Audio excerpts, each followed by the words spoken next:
Our Hiligaynon word for the day is paalili. Paalili means to advance money at a high rate of interest, or which is the loan to be paid back in agricultural products. Let us have the following example sentences for the Hiligaynon word paalili.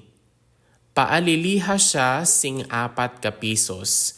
Advance him or her 4 pesos. So 4 is 4 and then pesos is like peso and then siya is he or she. So it's gender neutral. Paaliliha siya sing 4 pisos.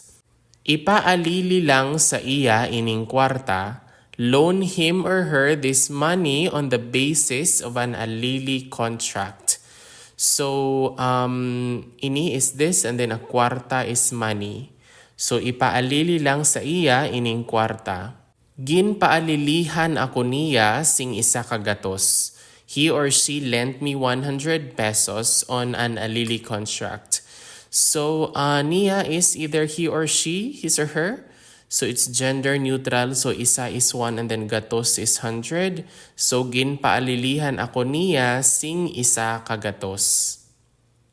And that is all about for our Hiligaynon word for the day, paalili.